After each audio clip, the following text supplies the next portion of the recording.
안녕하세요, 성도 여러분. 오늘은 세계 교회사 걷기 네 번째 시간입니다. 저희가 지난 시간에는 로마에 의한 기독교의 박해를 보았습니다. 근데 그 마지막 박해를 했던 디오클레티아누스 황제는 로마를 동로마와 서로마로 나누고 그 황제 밑에 부황제를 두며 사두 정치라는 것을 압니다. 그러니까 그 로마에 4명의 황제가 있었던 것이죠. 그런데 이 디오클레티아누스 황제가 물러나고 나서 콘스탄티우스가 서로마의 황제가 됩니다. 하지만 그도 곧 사망을 하고 세베루스가 황제가 되고 콘스탄티우스의 아들 콘스탄티누스가 부황제가 됩니다. 하지만 디오클라티아누스 황제와 같이 은퇴를 한 막시미아누스의 아들 막센티우스가 반란을 일으켜서 세베루스를 죽이고 자신을 황제로 홍보를 합니다. 중간에 은퇴한 디오클라티아누스가 막센티우스와 콘스탄티누스를 화해하려고 하지만 실패하고 결국 둘 사이에는 전쟁이 벌어지게 됩니다. 전략적으로 보면 막센티우스가 3배 정도의 병력이 더 많았다라고 합니다. 하지만 밀비안 전투를 통해서 콘스탄티누스가 승리를 하게 됩니다. 사실 여기에는 하나의 야사가 전해지는데요. 원래 콘스탄티누스는 그리스의 전쟁의 신인 아폴로에게 승리를 기원했다라고 합니다. 근데 갑자기 그날 저녁에 하늘에서 환상을 보게 되고 그리스도 이름의 첫 2글자 키와 로자 문자를 보게 됩니다. 그리고 이 표시로 승리하게 되리라 라는 음성을 들었다라고 합니다. 원래 콘스탄티누스의 어머니 헬레나는 독실한 기독교인이었습니다. 그래서 그도 기독교에서 믿는 하나님의 계시다라는 것을 알게 되었고 다음날 모든 부하들의 방패에 그 키로 십자가를 새겨놓게 하였다라고 합니다. 그러고 나서 그들이 전쟁을 하였을 때 그들이 수적으로는 엄청나게 열세였었지만 그 전쟁에서 대승을 거두게 됩니다. 그리고 경쟁자 막센티우스는 밀비안 다리에 떨어져서 익살하게 됩니다. 얼마 후 콘스탄티누스는 로마에 입성해서 개선식을 갖고 40세에 서로마의 황제로 등극을 합니다. 그리고 그때부터 콘스탄티누스 황제는 그리스도인이 되었다라고 합니다. 로마에 의해서 그리스도교가 많이 핍박을 받았었는데 이제는 황제가 그리스도인이 되는 일들이 벌어졌다라는 것입니다. 그리고 더 나아가서 AD 313년 2월에 콘스탄티누스 황제와 발칸 반도를 관장하는 리키니우스 황제는 이탈리아 밀라노에서 만나서 여러 제국의 문제를 함께 논의하고 밀라노 칙령을 발표를 합니다. 근데 그 밀라노 칙령은 2가지에서 의미가 있습니다. 첫 번째는 기독교를 다른 종교와 함께 인정한다라는 것을 발표하였습니다. 바로 로마의 모든 사람들에게 신앙의 자유를 허용하면서 기독교인들에게 교회를 조직한 법적인 권리를 보장한다라는 내용도 들어 있습니다. 그리고 2번째는 기독교의 탄압 시대에 몰수한 교회의 재산을 반환하고 국가가 충분한 보상을 한다라는 것입니다. 결국 이 밀라노 칙령을 통해서 313년 기독교는 로마 제국에서 합법적인 종교로 인정을 받게 되었습니다. 근데 사실 이것은 콘스탄티누스 황제의 혼자의 업적이라고 보기보다는 하나님이 섭리하셨다라는 것들을 볼 수가 있습니다. 원래 신앙을 가지지 않았던 황제가 중요한 전투를 앞두고 하나님의 환상을 보게 되면서 그 전투를 승리로 이끌게 되고 그로 말미암아 신앙을 가지게 된 것도 그렇고 또 이 시대에 동방 로마에서는 311년에 황제 갈레리우스가 이미 기독교를 공인하였다라고 합니다. 이 당시 로마는 3분할되어 있었습니다. 그래서 발칸반도는 리키니우스가 다스리고 소아시아와 이집트는 막시무스 다이아 황제가 통치하였습니다. 그리고 313년 밀라노 칙령에 의해서 서로마는 기독교가 공인되었지만 동로마는 그것을 무시하고 계속 박해를 하였습니다. 콘스탄티누스 황제는 그러한 다이아 황제, 기독교를 탄압하는 황제와 전쟁을 하여서 승리를 하게 됩니다. 그래서 로마는 콘스탄티누스와 리키니우스 2 황제가 통치하는 것으로 정리가 되었습니다. 근데 얼마 지나지 않아 밀라노 칙령을 함께 세웠던 리키니우스 황제는 다시 기독교를 박해하기 시작하였었고, 그로 인하여서 다시 콘스탄티누스 황제와 전쟁을 하게 됩니다. 당시에 리키니우스의 군사들은 다시 다른 종교를 믿고 있었고, 콘스탄티누스의 황제는 기독교를 계속적으로 믿고 있었습니다.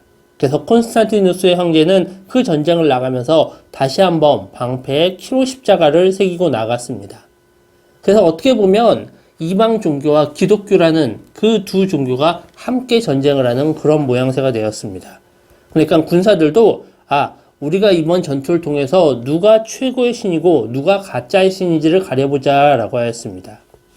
그런데 324년 콘스탄티누스가 승리하면서 로마는 다시 하나로 통일이 됩니다. 그러고 나서는 이제 기독교가 공인되었고 로마가 하나로 통일되었으니까 오히려 기독교인들은 더 이상 그 안에서 숨어서 예배드릴 필요가 없었습니다. 그동안은 기독교인들은 집에서 예배를 드렸습니다. 공적인 자리에서 함께 모여서 그렇게 공식적으로 예배드릴 수가 없었는데, 이제는 당국의 처벌이나 핍박을 두려워할 필요 없이 교회 건물을 지을 수도 있었고 그 건물을 소유할 수도 있었습니다. 또한 기독교 박해 때 빼앗겼던 교회의 재산도 다시 반환하여서 받게 됩니다. 그러다 보니까 어떻게 되었을까요? 갑자기 기독교가 커지게 되었습니다. 그 전에 기독교는 정말 소수의 사람들이 모이고 늘 은밀한 곳에 모였었는데, 이제는 재산도 많아지고 사람도 많아지고 훨씬 더 규모가 커지게 되었습니다. 근데 문제는 아직 기독교는 그러할 준비가 되지 않았다라는 것입니다. 보통 교회에서 주교는 그냥 소수의 사람들, 정말 가정에서 모일 수 있는 그 정도의 사람들을 인도하는 역할들을 하였었는데, 이제는 많은 사람들 앞에 서게 되었고 또한 그만큼의 많은 권력을 가지게 되었습니다. 또한 이제는 교회는 가정에서 모이게 돼서 별로 존재감이 없었는데, 이제는 많은 사람들이 모이는 곳에서 건물을 짓고 모이다 보니 사람들이 주목을 하고 보게 되었습니다.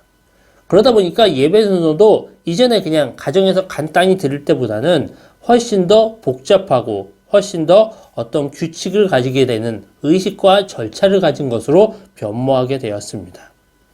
그리고 더 나아가서는 결정적으로 380년 로마 제국의 황제 테오도시우스는 기독교를 국교로 공포를 합니다. 기독교가 국교가 됐다라는 것은 로마 제국의 모든 사람은 이제 기독교를 믿고 따라야 된다라는 것입니다. 이것은 다른 종교가 가질 수 없는 특권을 가지게 된다는 것이고, 어떻게 보면 기존엔 박해를 받던 기독교가 이제는 다른 종교들을 핍박할 수 있는 그런 지위와 힘을 가지게 되었다라는 것입니다. 그런데 이렇게 한 나라의 한 종교가 국교가 된다라는 것은 바로 종교와 국가가 결합을 한다는 것입니다. 근데 막상 이렇게 종교와 국가가 한 모습으로 결합을 하는 것, 이것이 과연 좋은 일일까요? 교회는 영적으로 그리스도의 몸입니다. 그리고 교회는 양들이 모인 양우리와 같습니다. 그 가운데서 목자는 예수님이시고 신자들은 양입니다. 그래서 양들은 목자의 음성을 듣고 그 목자의 돌보심을 경험하고 인도하심을 따라갑니다. 목자의 역할도 양을 안전하게 잘 돌보는 것입니다. 그래서 그 양 우리 안에서 그들이 안전하게 잘 생활할 수 있는 것, 그리고 그들 가운데서 성장하는 것이 교회의 목적입니다. 반면에 국가의 역할은 무엇입니까? 국가는 나라의 번영과 발전이 목표입니다.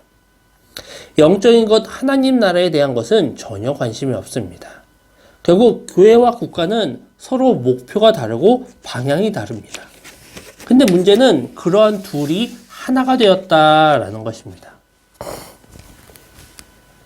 사실 테오도시우스가 기독교를 국교로 정한 것은 신앙 때문이 아니라 국가의 안정된 통치를 하기 위해 기독교를 이용한 것입니다. 그래도 기독교인들은 기독교가 국교가 되는 것을 환영하였습니다. 그만큼 많은 특권들을 보장받았기 때문에 굳이 그것을 마다할 이유가 없었습니다.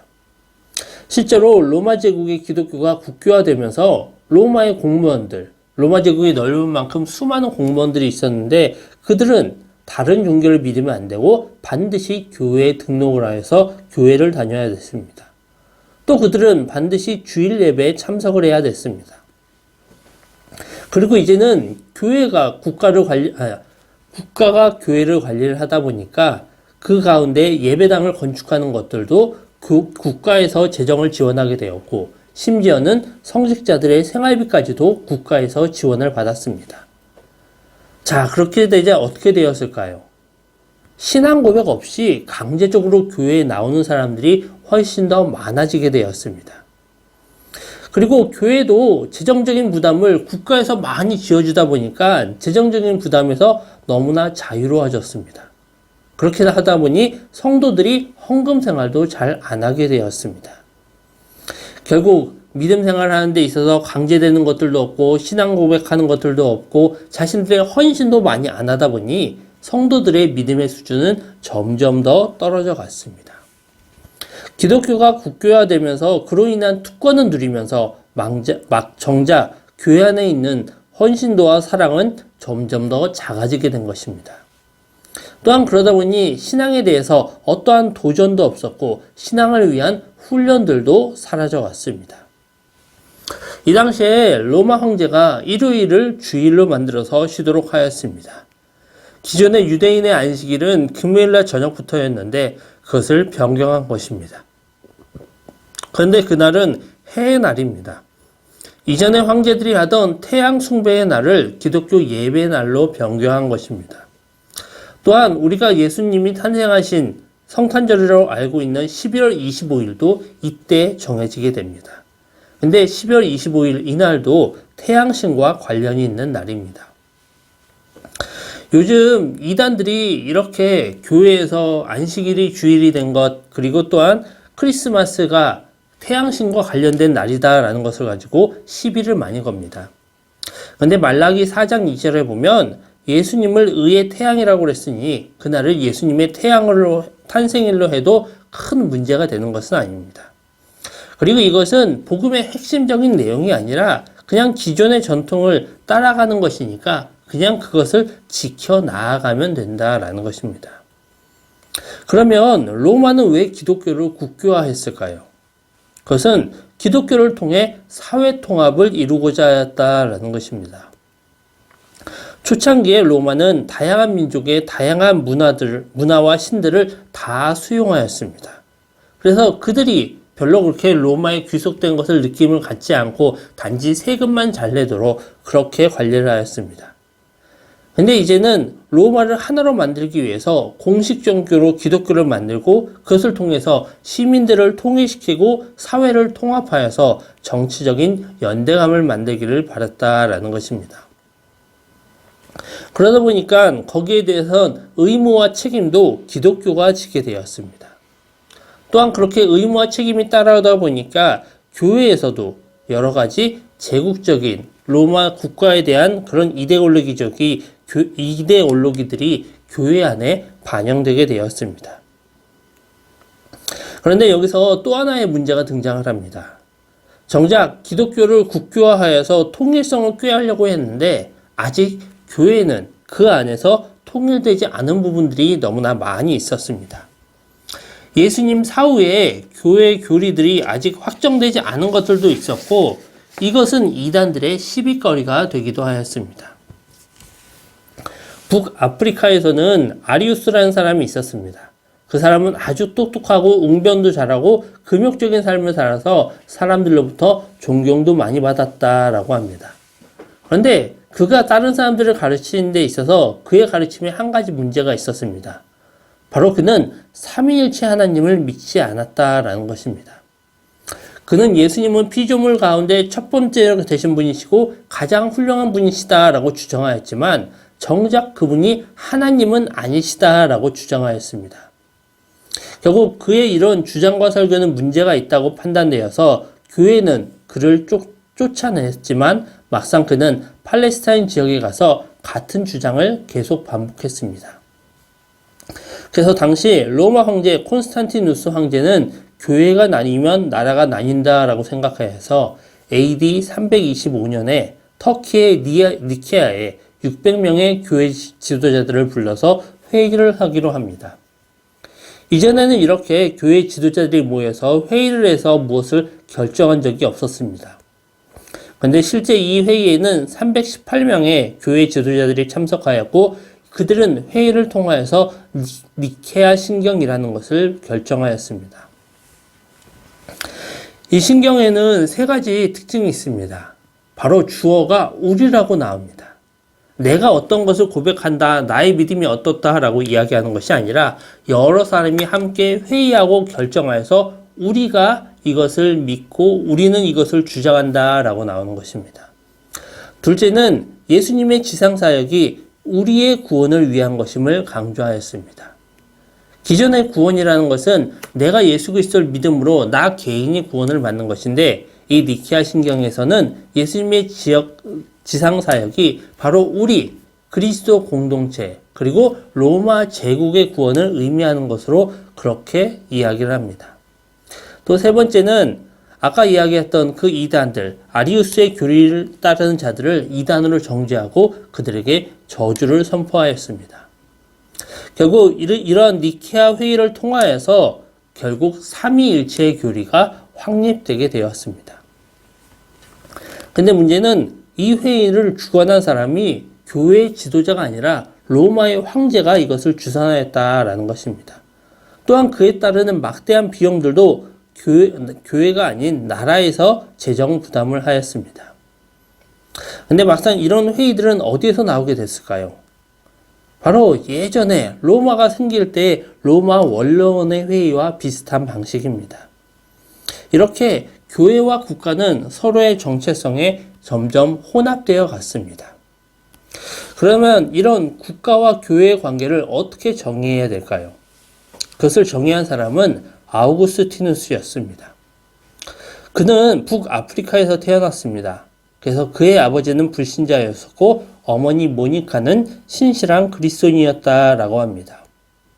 그래서 이 모니카는 자신의 아들을 신앙으로 잘 키우려고 하였습니다. 근데 이 아우구스티누스는 머리는 좋았지만 공부를 하는데 별로 흥미가 없었고 친구들과 어울려 놀기를 좋아했다라고 합니다.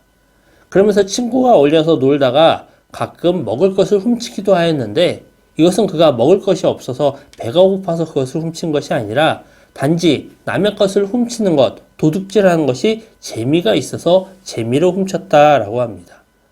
바로 그가 죄를 짓는 것을 의도적으로 즐겼다라는 것입니다. 그러다 그는 17세에 카르타고로 유학을 가는데 거기에서 마니교에 빠지게 됩니다. 마니교는 이원너에 기초를 한 종교로 그리스도의 가르침을 왜곡하는 것입니다.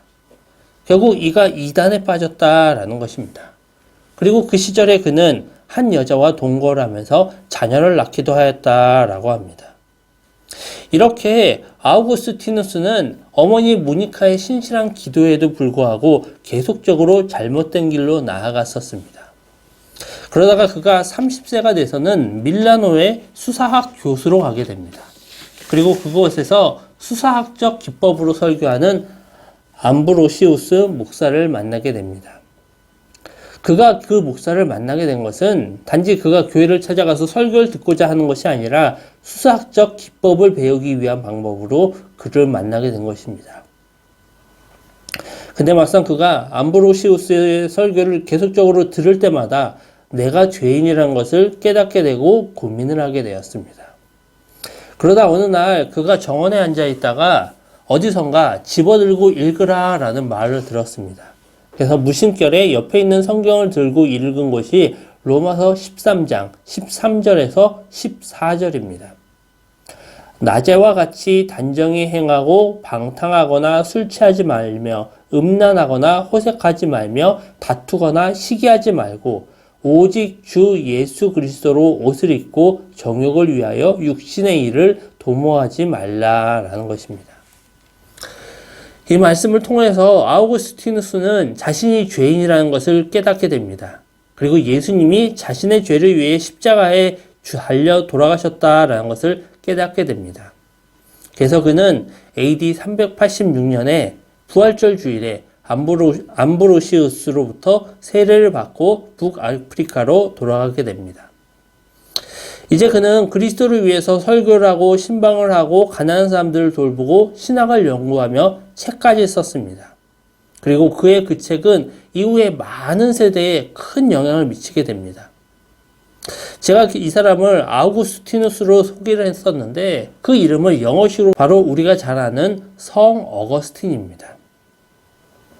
그의 저자 가운데 대표적인 것은 바로 하나님의 도성입니다. 이 당시 410년에 로마는 게르만 민족에게 약탈을 당하였습니다. 그래서 수많은 피난민들이 배를 타고 아우구스티누스가 있는 히포로 몰려왔습니다. 그러면서 그들은 아니 로마는 기독교를 믿고 하나님의 보호 가운데 있는데 왜 이렇게 이방 민족으로부터 침략을 받고 큰 괴로움을 당해야 되는가라는 것에 대해서 의문을 가졌습니다. 그리고 그 의문은 하나님은 정말 살아계신가라는 의문까지 발전을 하였습니다. 이에 대해서 아우구스티누스는 하나님의 도성이라는 책에서 국가와 교회의 관계를 설명을 합니다. 그 책은 전체가 22장으로 나오는데 그 가운데 첫 번째 주제는 하나님은 이 땅에 영원히 멸망하지 않는 도시를 만드실 것이라고 약속하지 않으셨다라는 것입니다. 바로 하나님 나라가 이 땅 가운데 지금 살아가고 있는 이 땅 가운데 이루어지는 것이 아니다라는 것입니다.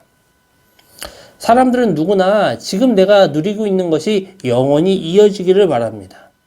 그래서 예루살렘이나 로마도 그들은 영원하기를 바랬습니다.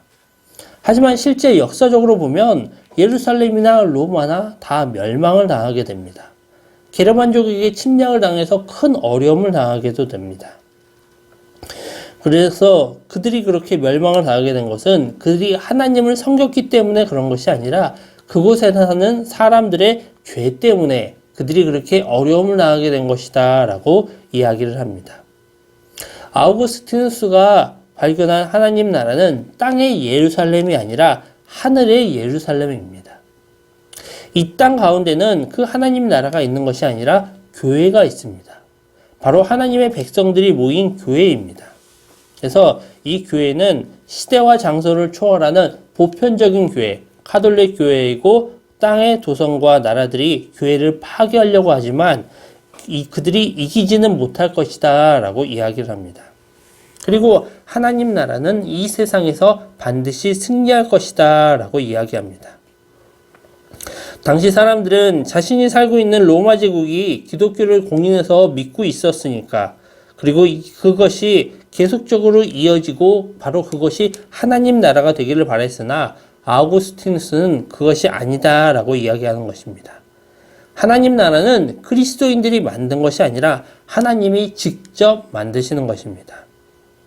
국가는 평화와 질서를 도모하는 것이고 교회가 성장하도록 보호해야 합니다.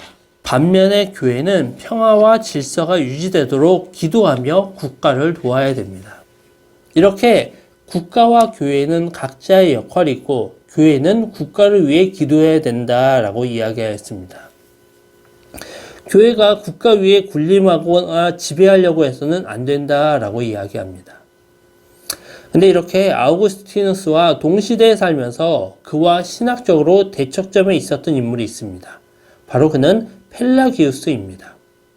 펠라기우스는 잉글랜드의 수도였었는데 그는 당대 최고의 도시 로마로 거처를 옮겼습니다. 근데 막상 로마에 가서 보니까 로마 교회 신자들이 너무나 양심의 가책도 없이 죄를 밥 먹듯이 짓는 모습을 보며 크게 실망을 하였습니다. 그래서 처음에는 펠라기우스가 그들을 설득하고 그들을 권면하기도 하였는데 막상 그들에게서 돌아오는 대답은 나는 본래 죄인이기 때문에 어쩔 수가 없다라는 것입니다. 그리고 당신도 완벽하지는 않지 않느냐라면서 변명을 하였습니다. 펠라기우스는 이렇게 죄를 짓고 그 가운데에서 죄책감도 느끼지 못하는 그들을 보면서 은혜의 교리에 오류가 있다라고 생각했습니다. 그래서 결국 그가 새로 만든 교리는 인간은 본래 악하지도 선하지도 않게 창조되었는데 인간이 죄를 짓는 것은 죄의 유혹이나 나쁜 습관에서 온다. 그리고 인간은 스스로 죄를 짓지 않을 수 있다. 선하게 살기 위해서 하나님의 도움이 꼭 필요한 것은 아니다 라고 이야기를 합니다. 결국 하나님의 은혜는 사람들에게 주어지긴 하지만 인간 스스로 노력해서 그것을 자기 것으로 만들거나 그것들을 자기 것으로 만들지 않을 수도 있다라는 것입니다. 이렇게 펠라기우스는 원죄와 또한 인간의 자유의지를 강조하였습니다. 그러다 보니까 그의 이런 가르침은 로마에서 많이 인기를 끌었습니다. 교회 지도자들은 이것이 문제가 있다라는 것을 인식하고 그들을 처벌하려고 하였습니다.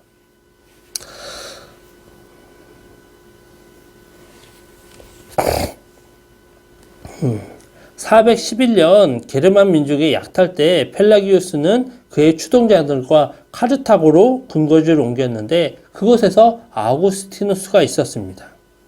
아우구스티누스는 자신의 경험으로 죄가 얼마나 강력한지를 알고 있었고 성경도 인간은 전적으로 타락하였다라는 것을 굳게 믿고 있었습니다. 그런데 반면 펠라기우스는 이것을 부정하고 거부하였습니다. 이런 펠라기우스의 신학에 대해서 교회 내에서도 여러 가지 논쟁이 많이 나왔습니다. 그러다가 418년 황제 호로니우스는 펠라기우스에 반대하는 칙령을 발표하고 카르타고 노예가 펠라기우스와 그의 추종자들을 교리로 정죄한다라고 하였습니다.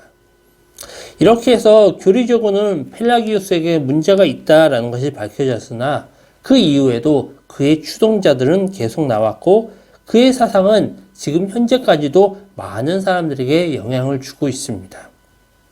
어쩌면 교회 내에서 우리가 공로주의, 내가 어떤 것을 잘했다, 내가 어떤 것에서 뛰어나다, 나는 이만큼 노력했으니까 하나님으로부터 은혜를 받을 자격이 있다라고 주장하는 것이 대부분 다 이렇게 펠라기우스의 영향을 받아서 자신의 의와 노력으로 복음에 이르려고 하는 그러한 잘못된 생각들입니다. 오늘은 저희가 여기까지 하도록 하겠습니다. 그래서 초대 기독교의 사상들이 어떻게 이루어지게 되었고 초대교회와 국가의 관계가 어떻게 정립되었는지를 보았습니다.